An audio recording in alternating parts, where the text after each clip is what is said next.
வணக்கம். ஆப்கி அதாலத்துக்கு உங்களை வரவேற்கிறேன். இந்த நிகழ்ச்சியில நாங்க உங்களுக்கு எப்பவும் கான்ட்ரவர்சியில சிக்கிறவங்களையும் சர்ச்சையில இருக்கிறவங்களையும் முன்வைக்கிறோம். இவங்க பத்திரிகையின் முன்னிலை செய்தியா இருப்பாங்க. அவங்கள நேர்ல பார்த்தா நாம இந்த கேள்வி கேட்கணும், இதுக்கு அவங்க பதில் சொல்லணும் அப்படின்னு நினைக்கிற அவங்கள தான் இன்னைக்கு இந்த ஆப்கி அதாலத்துல அந்த மாதிரி ஒரு நபர் தான் இன்னைக்கு அறிமுகப்படுத்த போறோம். வாங்க இன்றைய வழக்க தொடங்கலாம். முன்னாள் பாதுகாப்பு அமைச்சர் ஜார்ஜ் பெர்னாண்டஸ் ஆப்கி அதாலத்தில் ஆஜராகிறார். வணக்கம், வாங்க உட்காருங்க.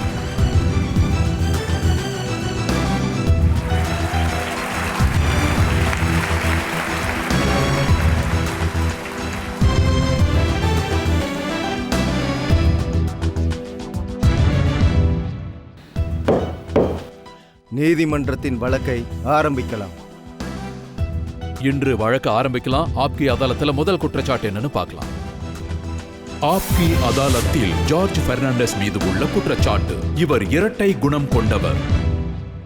ஜார்ஜ் சார், உங்களோட இளமை காலத்தை பத்தி பேசணும்னா நீங்க பிரீஸ்டாவும் ஒரு சர்ச் ஃபாதராவும் ஆகணும்னு நினைச்சீங்க. ஆமா, அந்த செமினரிக்கு நான் போயிருந்தேன். அங்க எனக்கு ஒரு அனுபவம் ஏற்பட்டுச்சு. சொல்றது ஒன்று, செய்யறது ஒன்று. அங்க வித்தியாசமா இருந்தது. அதனால அங்கிருந்து வெளியில வந்துட்டேன்.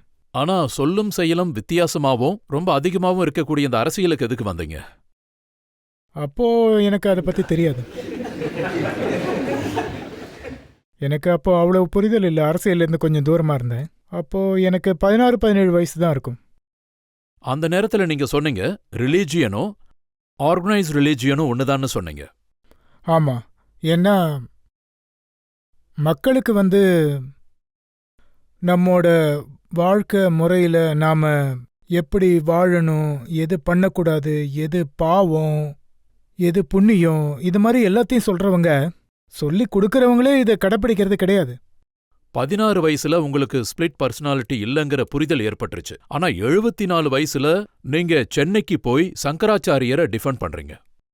மனித உரிமை விஷயத்தில் நான் எப்பவுமே ரொம்ப கராரா இருப்பேன். எங்க அது மீறப்படுதோ அந்த இடத்துக்கு நான் போவேன். நான் இங்க பார்த்தது என்னன்னா, சுப்ரீம் கோர்ட் வழிகாட்டல் கொடுத்தது. அதாவது சமூகத்தை சேர்ந்த மக்கள் எந்த மாதிரி, ஒருவேளை அவங்க கைது செய்யப்பட்டா அவங்கள எப்படி நடத்துறதுன்னு சொல்லியிருந்தாங்க. ஆனா அந்த விஷயத்தை இங்க மீறுறத பார்த்தப்போ நான் போய் அவங்கள சந்திக்கணும்னு முடிவெடுத்தேன். அதனால தான் அங்க போனேன். கொலை குற்றம் சாட்டப்பட்ட ஒரு நபரை பத்தி பேசுறீங்க. என் வாழ்க்கையில் இதுவரைக்கும் நிறைய குற்றச்சாட்டுகள் என் மேல போடப்பட்டிருக்கு. அதுல கொலை குற்றச்சாட்டு மட்டும்தான் இல்லை. அதனால எனக்கு இந்த குற்றச்சாட்டுகள் மேலெல்லாம் அவ்வளோ நம்பிக்கை கிடையாது. உதாரணத்துக்கு என் மேல ஒரு குற்றச்சாட்டு சுமத்துனாங்க. அது இன்னமும் கிளியராகவே இல்லை. அது என்னன்னா, நான் ராணுவ வீரர்களோட ரத்தத்தை குடிச்சு பணம் சம்பாதிக்கிறேன்னு சொல்றாங்க. இப்ப சுமத்தப்படுற குற்றச்சாட்டு என்னன்னா, சங்கராச்சாரியரை நீங்க சந்திச்சதுக்கு காரணம் அரசியல் தான்னு எல்லாரும் சொல்றாங்க. அப்புறம் நீங்க ஜெயலலிதாவை ஓரம் கட்டுறதுக்காக சங்கராச்சாரியரை சந்திச்சு கருணாநிதி கிட்ட உங்க நட்பை இன்னும் அதிகமாக்கிக்க விரும்புறீங்க. அதாவது எனக்கும் கருணாநிதிக்கும் இருக்கிற நட்பு எமர்ஜென்சிலிருந்தே இருக்கு, இப்ப ஏற்பட்டதில்லை. எமர்ஜென்சில எனக்கு சவுத்துக்கு போகிறப்ப எனக்கு எல்லா இடத்துலையும் தேவையான வசதிகள்லாம் அவர் எனக்கு செஞ்சு கொடுத்தாரு. அந்த நேரத்தில் பார்த்தீங்கன்னா, அதாவது உங்களுக்கு தெரிஞ்சிருக்கும், அது என்னன்னா, டைனமேட்டை கையில் வச்சுக்கிட்டு போராடின காலம் அது. அந்த டைனமேட்டை இளைஞர்கள் எப்படி உபயோகிக்கிறதுன்னு கற்றுக்க நினச்சாங்க. எனக்கு அதுக்கு ஒரு இடம் தேவைப்பட்டது. அந்த இடத்தையும் அவர் ஏற்பாடு பண்ணி கொடுத்தாரு. இப்ப இருக்கிற குற்றச்சாட்டு என்னன்னா, யூபிஏ கவர்மெண்ட்டை வீழ்த்துறதுக்காக தான் நீங்க இப்படியெல்லாம் பண்றீங்கன்னு சொல்றாங்க. என் மேலே இந்த மாதிரி குற்றச்சாட்டுகள் வர்றது ஒன்றும் புதுசு கிடையாது. நான் என்ன சொல்றது? ஆனா இதுல எவ்வளவு உண்மை இருக்குன்னு நீங்க சொல்லியே ஆகணும். அதாவது காங்கிரஸ் தலைவர்கள் என்ன சொல்றாங்கன்னா, நீங்க சந்திரசேகர் ராவோட கான்டாக்ட்ல இருக்கீங்க, அப்புறம் ராம்விலாஸ் பாஸ்வானோட கான்டாக்ட்ல இருக்கீங்க, அப்புறம் முலாயம் சிங் யாதவோட கான்டாக்ட்லயும் இருக்கீங்க. இந்த கவர்மெண்ட்டை வீழ்த்துறதுக்காக இவங்க எல்லாரையும் ஒன்னு சேர்க்க முயற்சிக்கிறீங்கன்னு சொல்றாங்க. இவங்க எல்லாருமே ரொம்ப காலமா என்னுடைய நண்பர்கள். அவங்க கூட எப்பவும் நான் டச்சில் தான் இருப்பேன். அதனால இதை பார்த்து அவங்க பயப்படுறாங்கன்னா இது நல்ல விஷயம்தான். நியூஸ் பேப்பர்ல கூட வந்துச்சு, உங்களுக்கு சப்போர்ட் பண்றவங்கள அமர் சிங், அனில் அம்பானி இவங்க எல்லாரோட ஃபோன் டேப் பண்ணப்படுறதா சொல்லப்படுது. நான் அரசாங்கத்தில் இருந்த காலத்துலேருந்து என் ஃபோனை டேப் பண்ணிக்கிட்டு தான் இருந்தாங்க. அப்போ நீங்க அந்த மாதிரி ஏதோ செய்யறதுனால தான் கவர்மெண்ட் உங்க மேல ஒரு கண்ணு வச்சிருக்கு போல இருக்கு. இல்லை அப்படி இல்லை, கவர்மெண்ட்டுக்கு ஒரு பயம் இருந்தது. இவன் எங்கே எப்போ போவான்னு யாருக்கும் தெரியாது. நீங்க வந்து கவர்மெண்ட்டுக்கு எனக்கு கொடுத்த செக்யூரிட்டியை வித்ட்ரா பண்ணிக்கங்கன்னு லெட்டர் எழுதுனீங்களா? ஒன்றும் இல்லை, நான் நிறைய லெட்டர் எழுதியிருக்கேன். நான் வந்து எப்பவும் செக்யூரிட்டிக்கு எதிரானவன் தான். ஆனா உங்களை பத்தி இப்போ கவர்மெண்ட்ல இருக்கிறவங்க வேற மாதிரி சொல்றாங்க. ஜார்ஜ் பெர்னாண்டஸ் செக்யூரிட்டியை அவாய்ட் பண்ணல, அவர் எப்போ எங்க யார பார்க்க போறாருன்னு செக்யூரிட்டிக்கு தெரிஞ்சிடக்கூடாதுன்னு நினைக்கிறாருங்கிறாங்க. அது வந்து அது இப்பவும் நடந்துகிட்டு தான் இருக்கு. அப்படின்னா இது எல்லாமே உண்மைதானா? இவங்க எல்லாரையும் ஒன்னு சேர்த்து இந்த கவர்மெண்ட்டை வீழ்த்த நினைக்கிறீங்களா? ஒருவேளை நான் ஆமான்னு சொன்னா அது பிரச்சனை ஆயிடும்ல. அதே மாதிரி இல்லைன்னு சொன்னாலும் தப்பாயிடும். அதனால தான் அமைதியா இருக்கேன். நிறைய ஜோஷியர்கள் பாபா மதாந்து முன்னாடியே சொன்னாங்க. அதாவது டிசம்பர் 26 இந்த கவர்மெண்ட் வீழ்த்தப்படும்னு சொன்னாங்க. அப்படி எதுவும் நடக்கலையே. ஒருவேளை ஜோசியர்கள்லாம் சொல்ற மாதிரி நடக்கிறதா இருந்தா நாமெல்லாம் இந்த நாட்டில இருந்து எங்கிருந்தோ எங்கேயோ போயிருக்கலாம்ல. எனக்கு இந்த ஜோசியம் இதிலெல்லாம் நம்பிக்கை கிடையாது. இப்போ மீதி இருக்கிறவங்க உங்களை தான் நம்பி இருக்காங்க, இந்த அரசாங்கத்தை வீழ்த்திடுவீங்கன்னு. அதாவது இந்த மாதிரி வரலாற்றில் சில விஷயங்கள்லாம் நடந்து இருக்கு. அதனால நீங்க மக்கள் முன்னாடி சொல்லுங்க, நீங்க யார சந்திச்சீங்க? சரத்பவார் கிட்ட என்ன பேசுனீங்க? சந்திரசேகர் ராவ் கிட்ட என்ன பேசுனீங்க? ஷிபு சுரேன் கிட்ட என்ன பேசுனீங்க? இதுக்கெல்லாம் பதில் சொன்னா நிச்சயமா நாட்டுக்கு நஷ்டம்தான் ஏற்பட்டுரும். இப்போ நீங்க முயற்சி பண்றது உங்களை பிரதமராக்குற மாதிரி ஒரு அரசாங்கத்தை நீங்க உருவாக்க நினைக்கிறீங்களா? இல்லை, இது என் மேல ரொம்ப நாளா சொல்லப்படுற குற்றச்சாட்டு தான்.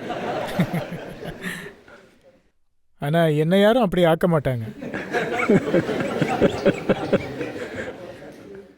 ஏன் அப்படி சொல்றீங்க? மக்களுக்கு தெரியும், ஒருவேளை நான் அப்படி ஆயிட்டா நான் என்ன பண்ணுவேன்னு, யாரை எங்க கொண்டு போய் சேர்ப்பேன்னு. அப்போ உங்களோட எஃபோர்ட் முழுமையடைறதுக்காக நாங்க இன்னும் எவ்வளவு நாள் வெயிட் பண்ணணும்? என்னோட கருத்து என்னன்னா, இன்னும் கொஞ்ச நாள் வெயிட் பண்ணி பாருங்க. பிரேக் அப்புறம் என்ன நடக்க போகுதுன்னு சொல்லுவீங்களா?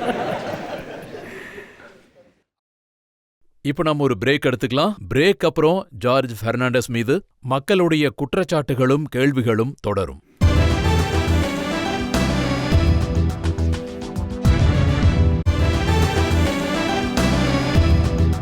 ஆப்கி அதாலத்துல இன்னைக்கு நாம வழக்க நடத்திட்டு இருக்கோம் former defence minister George Fernandes மீது. ஆப்கி அதாலத்தில் ஜார்ஜ் பெர்னாண்டஸ் மீது உள்ள குற்றச்சாட்டு, இவர் பழிவாங்கும் மனப்பான்மையோடு அரசியல் செய்கிறார். ஜார்ஜ் சார், ரீசெண்டா யூபிஏ அரசாங்கம் வந்து 5 அமைச்சர்கள் சேர்ந்த கமிட்டி அமைச்சாங்க. அதுல defence minister Pranab Mukherjee, HRD minister Arjun Singh, home minister Shivraj Patil, அப்புறம் urban development minister Ghulam Nabi Azad, அப்புறம் MOF science and technology Kapil Sibal எல்லாரும் இருந்தாங்க. அவங்க எல்லாரும் சேர்ந்து எடுத்த முடிவு என்னன்னா, NDA கவர்மெண்ட் இருந்தப்போ நடந்த ஊழல்களை எல்லாம் விசாரிக்கணும், ஸ்ட்ரிக்டா விசாரிக்கணும்னு சொன்னாங்க. இந்த நியூஸ் வெளியில வந்த உடனே நீங்க ஒரு மாதிரி கேம்பெயின் ஆரம்பிச்சிட்டீங்க. சோனியா காந்திக்கு எதிரா ஒரு சுயமரியாதை கமிட்டிங்கிற ஒன்ன உருவாக்கி அவங்க மேல தொடர்ந்து அட்டாக் பண்ண நினைச்சீங்களா? அதாவது உலகம் நம்மளை எப்படி பார்க்குதுங்கிற விஷயம் உங்களுக்கும் தெரிஞ்சிருக்கும், எனக்கும் அந்த அனுபவம் இருக்கு. வெளியிலேருந்து வர்றவங்களா இருக்கட்டும், இல்லை நான் எங்கேயாவது வெளியில் போகிறதா இருந்தாலும் அடிக்கடி என்கிட்ட கேட்குற கேள்வி என்னன்னா, என்ன உங்களுக்கு யாருமே கிடைக்கலையா? உங்களுக்கு இந்த நாட்டோட பிரதமராக்கிறதுக்கு, இல்லை இந்த நாட்டோட தலைவராக ஏற்றுக்கிறதுக்குன்னு சொல்லுவாங்க. இந்த மாதிரி கேள்வியை தான் கேட்பாங்க. அதாவது உங்க மேல கவர்மெண்ட் டார்கெட் பண்றதுனால தான் நீங்க சோனியா காந்தியை டார்கெட் பண்ணி அவங்கள டிஃபென்சிவ் பொசிஷனுக்கு கொண்டு வரீங்களா? அவங்க வந்து பாராளுமன்றத்தில் என் மேலே ஒரு குற்றச்சாட்டு சுமத்துனாங்க, ஒரு நீண்ட உரையும் கொடுத்தாங்க. அப்ப நானும் அதுக்கு பதில் சொன்னேன். அதே டிபேட்ல எனக்கு பேச வாய்ப்பே கொடுக்கல அவங்க. அந்த டிபேட்ல அவங்க உங்களை பிணக்கவசம் திருடுன்னு சொன்னாங்க. ஆமா, அதனால நான் உங்ககிட்ட சொன்னேன். நான் என்ன சொன்னேன்னா, நான் நேரடியாக சேலஞ்ச் பண்றேன், நாளைக்கு வரைக்கும் நீங்க 24 மணி நேரம் டைம் எடுத்துக்கோங்க, உங்களுக்கு என்னெல்லாம் விவரங்கள் கிடைக்குதோ அது எல்லாத்தையும் எடுத்துட்டு வாங்க. அதோட இன்னொரு விஷயமும் சொன்னேன். என்ன ஊழல்வாதின்னு நிரூபிக்கக்கூடிய ஆட்கள் இதுவரைக்கும் பிறந்ததில்ல, இதுக்கு மேலேயும் பிறக்க போறது இல்ல அப்படின்னு உறுதியா சோனியா சொன்னேன். காந்தி உங்களை பிணவாதி திருடன்னு சொன்னப்போ நீங்க செடிஷன் கேஸ் போடுறேன்னு சொன்னீங்க. அதாவது புது அரசாங்கம் உருவானதும் அந்த அரசாங்கத்துக்கு நான் தான் முதல்ல லெட்டர் அனுப்புனேன். உடனே விசாரணை பண்ணுங்கன்னு சொன்னேன். இப்போ உங்க அரசாங்கம் தானே, விசாரணை பண்ண வேண்டியது தானே. இதுவரைக்கும் விசாரிக்கிறதுக்கான தைரியமே அவங்களுக்கு வரல. நான் இங்கிருந்தே அவங்களுக்கு ஓபன் சேலஞ்ச் வைக்கிறேன். விசாரணை நடத்துங்க, எல்லாத்தையும் விசாரணை பண்ணுங்க. முதல்ல நீங்க வெளிநாட்டுல இருந்து வந்தவங்க பிரதமர் ஆகக்கூடாதுன்னு சொன்னீங்க. அவங்க அதை ஏத்துக்கிட்டாங்க. ரொம்ப பெரிய சாக்ரிஃபைஸ் பண்ணியிருக்காங்க, அவங்க அதை ஏத்துக்கல. பிரதமர் ஆகாத சாக்ரிஃபைஸ் எல்லாம் நான் ஒத்துக்க மாட்டேன். நாட்டுக்காக உயிரை கொடுக்கறது தான் உண்மையான சாக்ரிஃபைஸ்ன்னு சொல்லணும். ஒருத்தருக்கு பிரதமர் ஆகிற வாய்ப்பு கிடைச்சும் அவங்க அதை விட்டுட்டா அதை நீங்க சாக்ரிஃபைஸா ஒத்துக்க மாட்டீங்களா? அப்படிலாம் எதுவும் நடக்கல, நீங்க தான் தப்பா புரிஞ்சிட்டு இருக்கீங்க. அப்படியெல்லாம் நடக்கல. அதாவது பிரசிடென்ட் அவங்கள கவர்மெண்ட் அமைக்க அழைச்சாங்க. எல்லா கட்சிகளும் அவங்கள தலைவரா தேர்ந்தெடுத்தாங்க. உங்களுக்கு சோனியா காந்தி மேல இருக்கிற அப்சஷன்னால தான் நீங்க இப்படி நினைக்கிறீங்க. எனக்கு அப்சஷன்லாம் எதுவும் இல்ல, எனக்கு அவ்வளவு கோவம் தான் இருக்கு. நான் எதுக்காக கோவப்படுறேன்னா, அவங்க பொய் சொல்றதுல அவ்வளவு திறமசாலி. அவங்க எலெக்ஷன் நேரத்துல பாத்தீங்கன்னா, நம்ம படிப்பு விவரங்கள் இந்த மாதிரி விஷயங்கள் எல்லாத்தையும் எழுதி கொடுக்கணும். நம்ம இன்கம் டீட்டெயில்ஸ் இதெல்லாத்தையும் எழுதி கொடுக்கணும். அது சிம்பிளா எழுதி கொடுக்கறது மட்டும் இல்லாம அஃபிடவிட் ஃபைல் பண்ண வேண்டியது இருக்கும். அவங்க அஃபிடவிட்ல என்ன எழுதி கொடுத்தாங்கன்னா, அதாவது நான் கேம்பிரிட்ஜ் யூனிவர்சிட்டியில படிச்சிருந்ததா சொன்னாங்க. அவங்க கேம்பிரிட்ஜ் யூனிவர்சிட்டிலலாம் படிக்கல. இதுக்கு முன்னாடியே இவங்க இப்படிதான் தப்பான டீட்டெயில்ஸ் கொடுத்தாங்க.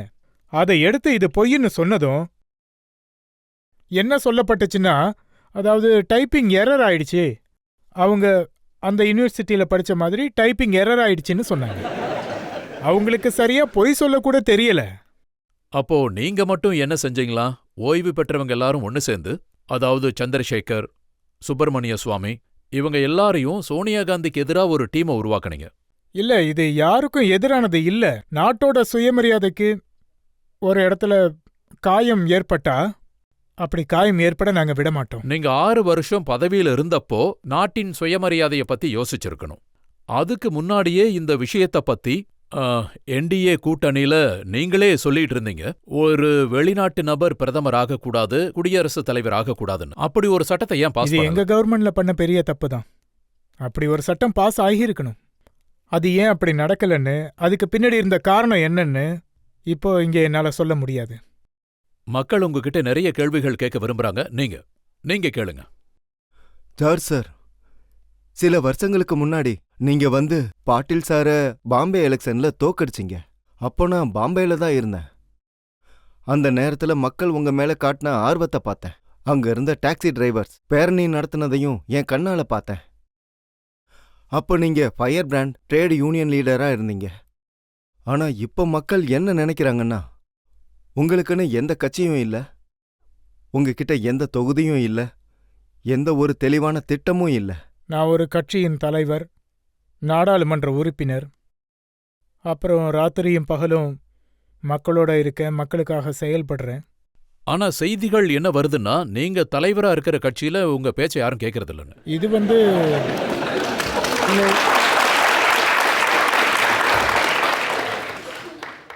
இதெல்லாம் பேப்பர்ல எழுதுற கதைகள், பேப்பர் கதைகள். இதை நான் ஒத்துக்கிறேன்.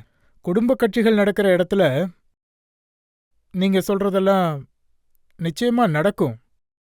ஒரு நபர் ஒரு முடிவை எடுத்துட்டாங்கன்னா எல்லாரும் அதை ஏத்துக்கிட்டு தான் ஆகணும். எங்க கட்சியில அப்படி யாரும் தனியா தீர்மானிக்கிறது இல்ல. நான் கவனிச்சது என்னன்னா, உங்ககிட்ட எதை பத்தி கேள்வி கேட்டாலும் நீங்க சோனியா காந்தி கிட்டயே போய் நிக்கிறீங்க. இல்ல, சோனியா காந்தி பத்தி இல்லாம, அதாவது பாத்தீங்கன்னா, இது ஒரு நபரை பத்தி மட்டும் இல்ல. நம்ம நாட்டுல நடக்கிற இந்த குடும்ப அரசியல் இதே மாதிரியே நடந்துகிட்டு இருந்ததுன்னா இந்த நாடு எங்க போகும்? உங்களுக்கு சோனியா காந்தி மேல அப்படி என்னதான் இல்ல, கோவம்? நீங்க ஏன் சோனியா காந்திய பத்தி மட்டுமே கேக்குறீங்க? நான் ஒரு தடவை கூட அவங்க பேரை எடுக்கவே இல்லை. ஆனா நீங்க தான் அவங்க பேரை சொல்லி சொல்லி கேக்குறீங்க. சங்கராச்சாரியார் விஷயத்துல சோனியா காந்திக்கும் அதுக்கும் எந்த சம்பந்தமும் இல்ல. நீங்க பிரஸ் கான்ஃபரன்ஸ் வச்சப்போ சங்கராச்சாரியாவை கைது செய்யறதுக்கு கூட சோனியா காந்திய பொறுப்பாக்கணும். இல்ல, நான் அப்படி எதுவும் பண்ணல. நான் அப்படி எதுவும் சொல்லல. நீங்க கொடுத்த ஸ்டேட்மெண்ட் எங்கிட்ட இருக்கு. ஜார்ஜ் பெர்னாண்டஸ் மற்றும் சுப்பிரமணிய சுவாமி இருவரும் சேர்ந்து சங்கராச்சாரியார் வழக்கில் காங்கிரஸ் தலைவர் சோனியா காந்தியை சிக்க வைக்க முயற்சி நடந்துள்ளது. டாக்டர் சுவாமி குற்றம் சாட்டியுள்ளார். தமிழ்நாட்டு முதலமைச்சர் ஜெயலலிதா சோனியா காந்தியின் அழுத்தத்தால் காஞ்சி காமகோட்டி சங்கராச்சாரியரை கைது செய்தார். இதற்காக டெல்லி 5 நட்சத்திர ஹோட்டலில் சதித்திட்டம் நடந்துள்ளது. இந்த குற்றச்சாட்டுக்கு ஆதரவாக ஜார்ஜ் பெர்னாண்டஸ் சொன்னது, டாக்டர் சுவாமி ஆதாரமில்லாமல் குற்றம் சுமத்த மாட்டார். ஆமா, நான் அவரை பத்தி தான் சொன்னேன். இது உங்களுக்கு ரொம்ப ஈஸியா போச்சு இல்ல?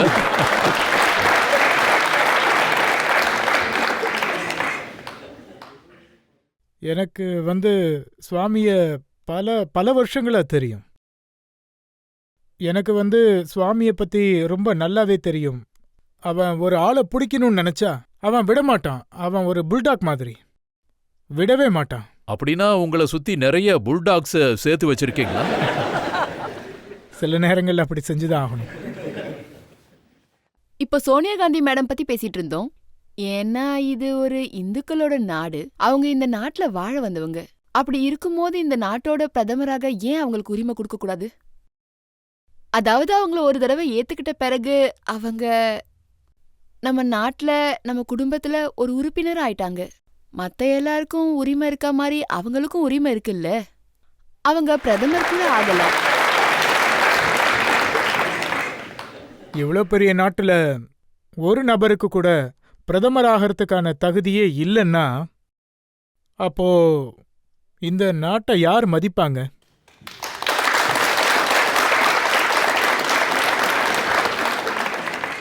அவங்க தன்னோட கணவரை இழந்துட்டாங்க, தன்னோட குடும்பம் எல்லாத்தையுமே இழந்துட்டாங்க.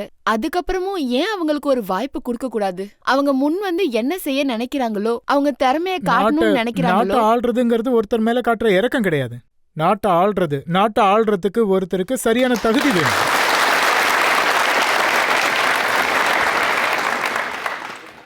ஜார்ஜ் சார், அவங்க என்ன சொல்ல வந்தாங்கன்னா, நம்ம கலாச்சாரப்படி ஒரு பெண் திருமணமாகி வந்துட்டா அவங்க குடும்ப உறுப்பினர் அப்ப ஆயிடுறாங்க. அவங்க வீட்லயே இருக்கட்டும்.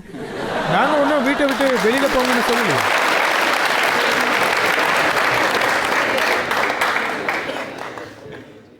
ஆப்கி அதாலத்துல குற்றச்சாட்டுகளும் கேள்விகளும் தொடரும். ஒரு சின்ன பிரேக் அப்புறம்.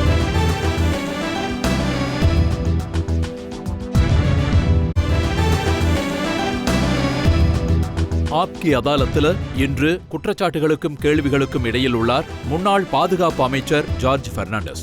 ஆப்கி அதாலத்தில் ஜார்ஜ் பெர்னாண்டஸ் மீது உள்ள குற்றச்சாட்டு, இவர் அரசியலில் சந்தர்ப்பவாதத்தை பயன்படுத்துகிறார்.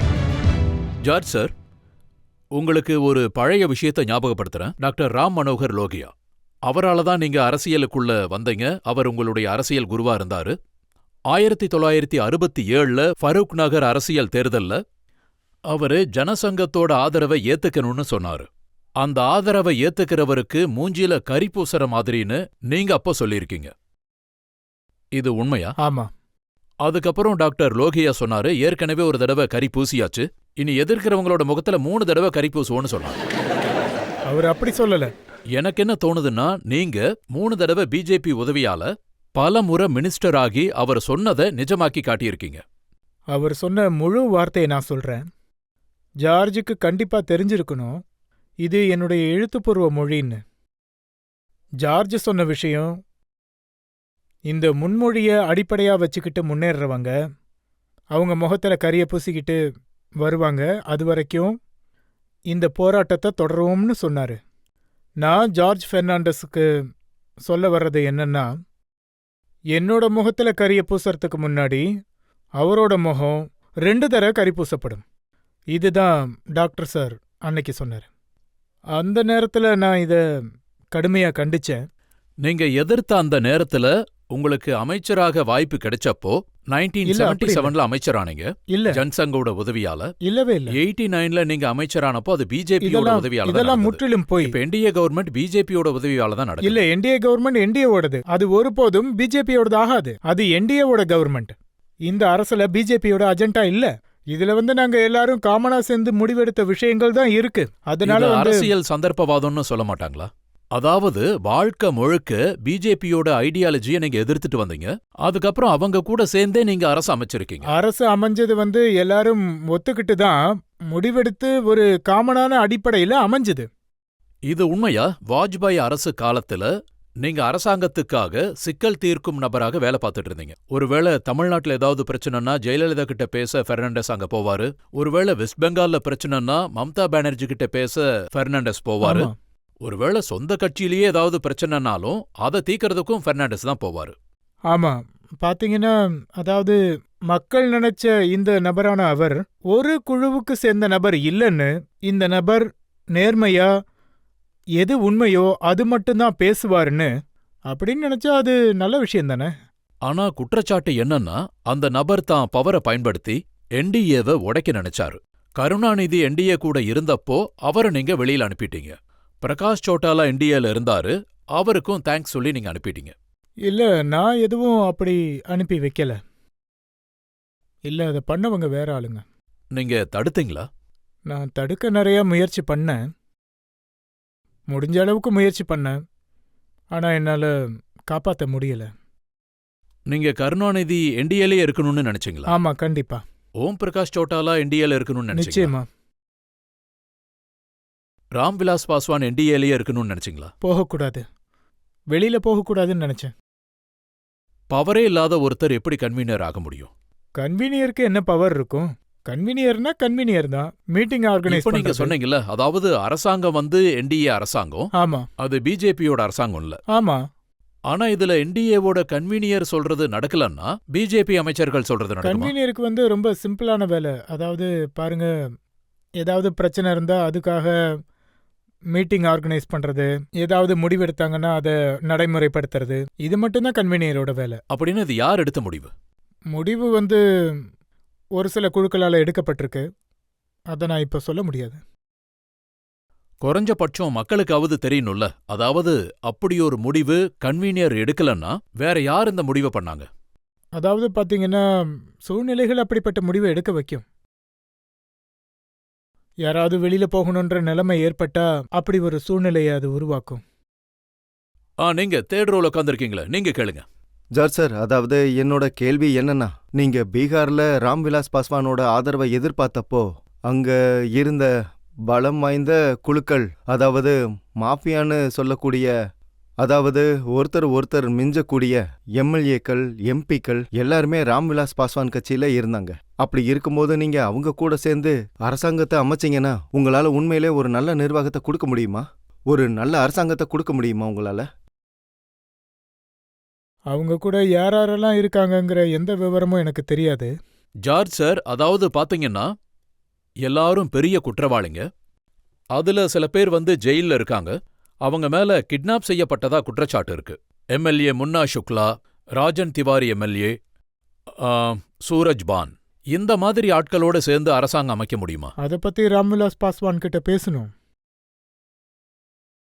அந்த விஷயத்தை பத்தி அவர்கிட்ட நான் பேசுறேன். இப்போ லாலு யாதவ் என்ன சொல்லியிருக்காருன்னா, ராம்விலாஸ் பாஸ்வான் பீகார் அரசியல்ல இருக்கிற குற்றவாளி குழுக்களை தான் பக்கம் சேர்த்துக்கிட்டாருன்னு சொல்றாங்க. அங்க அப்படி ஒரு சுச்சுவேஷன் இருந்தா என்ன பண்ண முடியும்? அங்க ஆட்சி மாற்றம் ஏற்படுற வரைக்கும் அங்க எந்தவித மாறுதலும் ஏற்படாது. ஆனா ஆட்சி மாற்றத்துக்காக குற்றவாளிகள் கூட சேர்ந்தா அது சரியா? இல்ல, இப்ப இங்க பேசின விஷயம் எனக்கு ரொம்ப புதுசா தான் இருக்கு. நான் இதை பத்தி அவங்கள்ட்ட பேசுறேன். அப்போ இது வரைக்கும் உங்களுக்கு அந்த விஷயம் தெரியாதா? இல்ல, இந்த மாதிரி விஷயங்கள் எனக்கு யாரும் சொல்லல. எனக்கு அதெல்லாம் தெரியாது. ஜார்ஜ் சார், இந்த பேரெல்லாம் தொடர்ந்து பேப்பர்ல வந்துகிட்டு தான் இருக்கு. எனக்கு லாலு தெரியல. யாதவ் தினமும் இந்த பேர்களை சொல்லி தான் பேசுறாரு. நான் லாலு யாதவ் சொல்ற எந்த விஷயத்தையுமே படிச்சு பாக்குறது இல்ல. ஆப்கி அதாலத்துல இன்னைக்கு நாம வழக்க நடத்திட்டு இருக்கோம். Former defence minister George Fernandes மீது. ஒரு பிரேக் அப்புறம் கேள்விகளும் குற்றச்சாட்டுகளும் தொடரும்.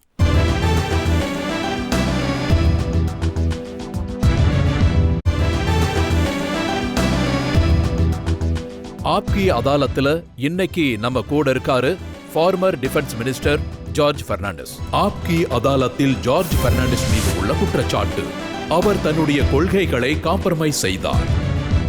ஜார்ஜ் சார், மக்கள் என்ன நினைக்கிறாங்கன்னா, பதவி ஆசை வந்துருச்சுன்னா எவ்வளவு பெரிய கொள்கைகள் இருந்தாலும் காம்ப்ரமைஸ் ஆயிடும்னு சொல்றாங்க.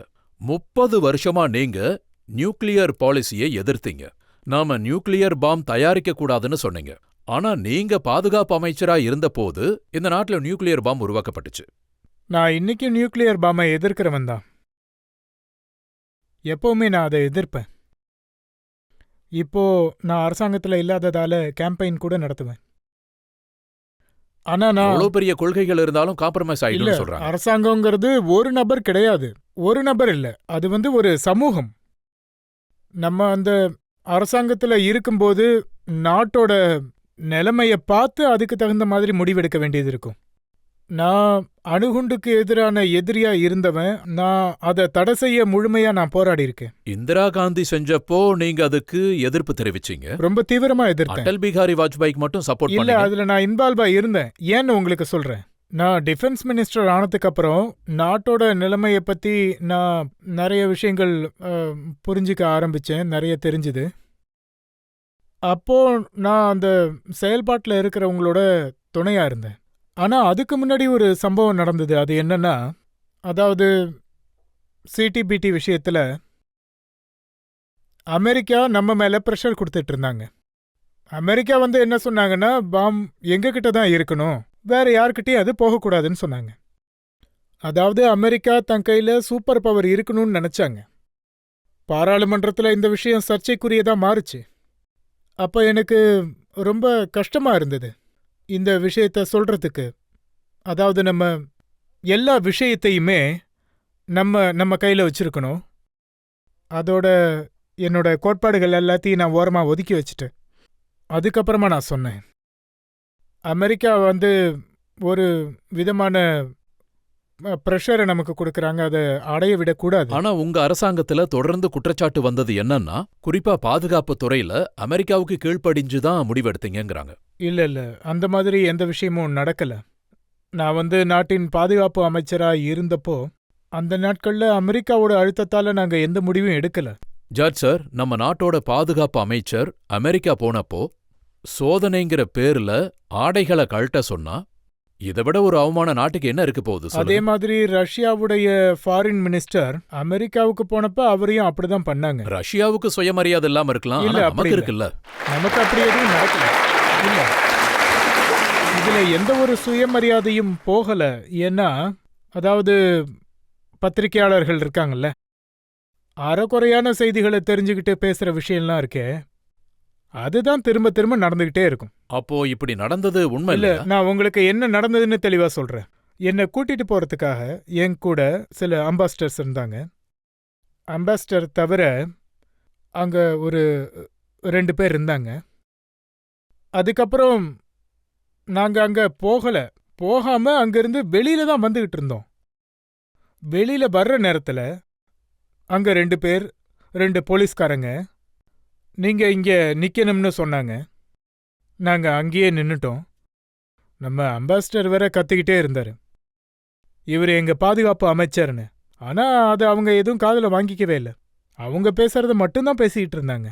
அப்போ அவங்க என்கிட்ட நீங்க கோட்டை காட்டணும் அப்படின்னு சொன்னாங்க. நான் கோட்டை காட்டிட்டேன். அதுக்கப்புறம் அவங்க என்னோட ஷூவை கழட்டணும் அப்படின்னு சொன்னாங்க. என்னோட ஷூ எப்படி இருக்குன்னா, நான் காலை தூக்குனாலே அது கழண்டுரும். அதே மாதிரி நானும் ஷூவை காட்டிட்டேன். அப்புறம் நீங்க சொல்ற மாதிரி எதுவும் நடக்கல. நான் உள்ள போகும்போது அவங்க இன்னும் பிடிச்சி நிறுத்தல. நீங்க சொல்ற மாதிரி ஒருவேளை அப்படி நடந்திருந்தா அதுக்கான பதில் கொடுத்துருவேன். அவங்க சூப்பர் பவரா இருக்கிறதுனால அவங்க என்ன சொன்னாலும் நீங்க அமைதியா இந்த இருப்பீங்களா? சூப்பர் பவர்லாம் ஒருபோதும் நான் நம்புறதில்ல. நாடுகளுக்குள்ள உறவுகளுக்குள்ள ஒரு சில அடுக்குகள் இருக்கும். அதாவது ஒரு சிலருக்கு நடந்த சம்பவத்துக்காக நாடு முழுக்க பாத்தீங்கன்னா நடக்கக்கூடிய உறவுகளை கெடுத்துடக்கூடாது. ஆனா இது விஷயமா நீங்க எங்கேயும் புகாரும் கொடுக்கல. புகார் கொடுக்க வேண்டிய தேவையே இல்லையே. அதாவது அம்பாஸ்டரும் என் கூட தான் இருந்தாரு. அம்பாஸ்டர் அவரோட ரிப்போர்ட்டை இங்க அனுப்பி வச்சுட்டாரு. அதுக்கப்புறம் நான் யார்கிட்ட போய் புகார் ஒருவேளை கொடுக்கறது? ஸ்டுவர்ட் ஆல்பர்ட் அவருடைய புத்தகத்துல எழுதலன்னா உங்களுக்கு இப்படி ஒரு அவமானம் நடந்த விஷயமே எங்களுக்கு தெரிஞ்சிருக்காது. இல்ல, நான் சொல்லியிருப்பேன். என்னைக்காவது ஒரு நாள் சொல்லியிருப்பேன். சொல்லாம இருந்திருக்க மாட்டேன். அமெரிக்கால இப்படி ஒரு விஷயம் நடந்தப்போ உங்களுக்கு கோபம் வரலையா? கோபங்கிறது எனக்கு வரத்தான் செய்யும். ஆனா அது ரொம்ப நேரம் நீடிக்காது. அது உடனே போயிடும். உங்ககிட்ட வந்து அமெரிக்க அரசாங்கம் மன்னிப்பு கேட்கணும்னு உங்களுக்கு தோணலையா? அதாவது அமெரிக்காவை சேர்ந்த யாரது ஆர்மிட்டேஜ் ஏற்கனவே மன்னிப்பு கேட்டுட்டாரு. ரொம்ப சாதாரணமாலாம் ஒன்றும் கேட்கல, நல்லா சீரியஸாக தான் கேட்டாரு. மக்கள் நிறைய பேர் கேள்வி கேட்கணும்னு நினைக்கிறீங்க. நீங்க கேளுங்க. உங்ககிட்ட நான் ஒரு முக்கியமான கேள்வி கேட்கணும். நம்ம நாட்டில் இருக்கிற மிகப்பெரிய பிரச்சனையே கரப்ஷன். நீங்க ஒரு முக்கியமான லீடரா இருந்து ரொம்ப காலம் பவர்ல இருந்தப்போ இந்த கரப்ஷனை அடியோட ஒழிக்கிறதுக்கு எக்ஸாக்டா நீங்க என்ன பண்ணீங்க? ரொம்ப வருத்தமான விஷயம் என்னன்னா, நம்ம நாட்டில் இந்த இந்த நோய் ரொம்ப பரவிடுச்சு அப்படின்னு தான் சொல்லணும். இதிலிருந்து நம்ம நாட்டை எப்படி வெளியில கொண்டு வர போறோம்னு தான் தெரியல. உங்க மேலயும் பல ஊழல் குற்றச்சாட்டுகள் இருக்கு.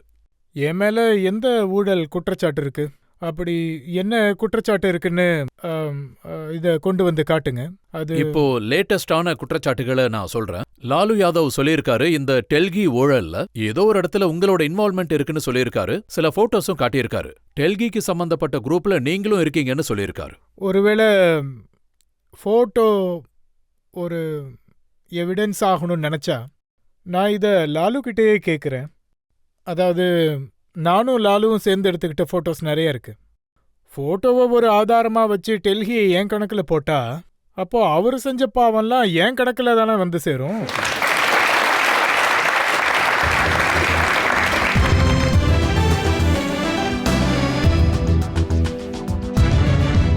ஜார்ஜ் பெர்னாண்டஸ் மீது சாட்டப்பட்ட குற்றங்களுக்கு பதில தெரிஞ்சுக்கிட்டோம். இப்போ இன்னைக்கு நடந்த வழக்குல இன்றைய ஜட்ஜ் மூத்த பத்திரிகையாளர் இந்திரஜித்துடைய தீர்ப்பை பார்க்கலாம். ஜார்ஜ் பெர்னாண்டஸ்க்கு எதிராக கடுமையான குற்றச்சாட்டுகள் வைக்கப்பட்டன. அவர் அதுக்கு எல்லாத்துக்குமான பதில ரொம்ப தைரியமாவும் நேர்மையாவும் சொன்னாரு. சில கேள்விகளுக்கான பதில் ரொம்பவே வீக்கா இருந்தது. அவர் நாட்டோட சுயமரியாதைய பத்தி பேசினாரு. அதே நேரத்துல நேர்மையாவும் ஒத்துக்கிட்டாரு. வெளிநாட்டு நபர் யாரும் பிரதமர் ஆகக்கூடாதுன்னு சட்டம் வரணும்னு நினைச்சாரு. ஆனா அதை அவரால செய்ய முடியல. முழு கதையும் அவர் சொல்லல. என்னைக்காவது ஒரு நாள் அந்த முழு கதையும் நமக்கு சொல்லுவார்னு நம்புவோம். ஆனா இதோட சேர்த்து நம்ம நாட்டை அவமானப்படுத்தின ஒரு விஷயம் வந்தப்போ, அவரு அப்போ அமெரிக்கா போயிருந்தப்போ தொடர்ந்து சொல்லப்பட்ட விஷயம் என்னன்னா, அம்பாசிடர் கத்திக்கிட்டே இருந்தாரு. அது அம்பாசிடரோட வீக்னஸ். அப்புறம் நாட்டுக்கு அவமானமும் நடந்தது. அதுக்கு எதிராக எந்த ப்ரொட்டஸ்டும் நடக்கல. இதுவும் ஒரு வீக்னஸ் தான். அப்புறம் இதோட சேர்த்து அவர் மேல சுமத்தப்பட்டுள்ள பெரிய குற்றச்சாட்டுகள், அதாவது பெனந்தினி திருடன் விஷயத்துல அவரு ரொம்ப தைரியமா ஒரு ஓப்பன் சேலஞ்ச் விட்டுருக்காரு. அதுவும் எந்த நேரத்துல சேலஞ்ச் பண்ணியிருக்காருன்னா, சோனியா காந்தி, மன்மோகன் சிங் இந்த அரசாங்கத்தை நடத்துறாங்க அவங்க கிட்ட சொல்லியிருக்காரு, இந்த விஷயத்துல உங்களால முடிஞ்சா இன்வெஸ்டிகேஷன் பண்ணி பாருங்கன்னு. மொத்தத்துல இதையெல்லாம் வச்சு பார்க்கும்போது அவர் எல்லா விஷயத்தையுமே ரொம்ப நேர்மையா சொல்ல முயற்சி பண்ணியிருக்காரு. இதுவரைக்கும் நடந்ததையெல்லாம் பார்த்ததுல அவரை விடுதலை செய்யணும்னு நான் சொல்லுவேன்.